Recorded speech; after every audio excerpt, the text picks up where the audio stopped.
উপজেলা নির্বাচনের ব্যাপারে আওয়ামী লীগ সভাপতি প্রধানমন্ত্রী শেখ হাসিনা অত্যন্ত কঠোর অবস্থান গ্রহণ করেছেন। শুধু কঠোর অবস্থান গ্রহণ করেই তিনি ক্ষান্ত হননি, যার দলের সিদ্ধান্ত লঙ্ঘন করবে তাদের বিরুদ্ধে সর্বোচ্চ শাস্তিমূলক ব্যবস্থা গ্রহণ করারও শাস্তিমূলক হুঁশিয়ারি উচ্চারণ করেছেন আওয়ামী লীগ সভাপতি।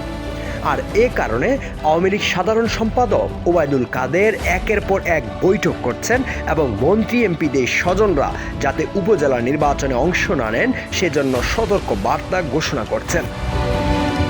আওয়ামী লীগের একাধিক শীর্ষ নেতা বলেছেন, ওবায়দুল কাদের যা বলছেন তা হলো শুধুমাত্র আওয়ামী লীগ সভাপতির বক্তব্যের অনুরণ।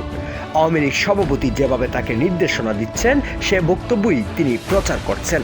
ইতিমধ্যে আওয়ামী লীগের সাংগঠনিক সম্পাদকদের দায়িত্ব দেওয়া হয়েছে, তারা যেন সারা দেশে আওয়ামী লীগের কোনো এমপি মন্ত্রী এবং নেতাদের স্বজনরা প্রার্থী আছেন তার তালিকা তৈরি করেন।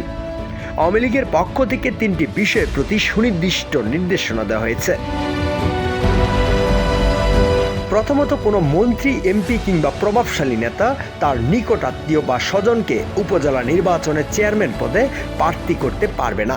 দ্বিতীয়ত, উপজেলা নির্বাচনে এমপি মন্ত্রী কোনো প্রার্থীর পক্ষে প্রচারণা করতে পারবে না।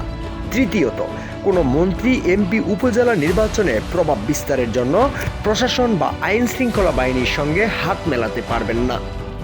এই 3টির কোনো একটির যদি ব্যত্যয় হয় তাহলে তার বিরুদ্ধে কঠোর ব্যবস্থা গ্রহণ করা হবে বলে জানিয়ে দেওয়া হয়েছে। আওয়ামী লীগের দায়িত্বশীল সূত্রগুলো বলছে, যারা দলের সিদ্ধান্ত মানবে না তাদের বিরুদ্ধে ধাপে ধাপে ব্যবস্থা গ্রহণ করা হবে।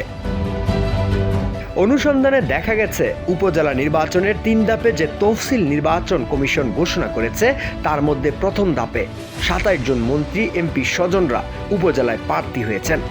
দ্বিতীয় ধাপে প্রার্থীটার সংখ্যা আরও বেশি হওয়ার কথা। এখানে 152টি উপজেলার মধ্যে 87 জন মন্ত্রী, এমপি সমর্থন নিয়ে নির্বাচন করার আগ্রহ জানিয়েছে, যারা মন্ত্রী এমপিদের নিকট আত্মীয়। আর তৃতীয় ধাপে এই সংখ্যা আরও বাড়তে পারে বলে ধারণা করা হচ্ছে। এখন পর্যন্ত প্রাপ্ত তথ্য বিশ্লেষণ করে দেখা গেছে 200 থেকে 250 জন মন্ত্রী, এমপির আত্মীয় স্বজন উপজেলা নির্বাচনে প্রতিদ্বন্দ্বিতা করার ব্যাপারে কাজ করে যাচ্ছেন। এখন যদি তারা নির্বাচন থেকে সরে না দাঁড়ান তাহলে তাদের বিরুদ্ধে কী ধরনের ব্যবস্থা গ্রহণ করা হবে।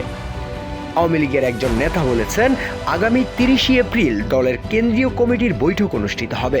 এই বৈঠকে এ ব্যাপারে চূড়ান্ত সিদ্ধান্ত গ্রহণ করবেন আওয়ামী লীগ সভাপতি।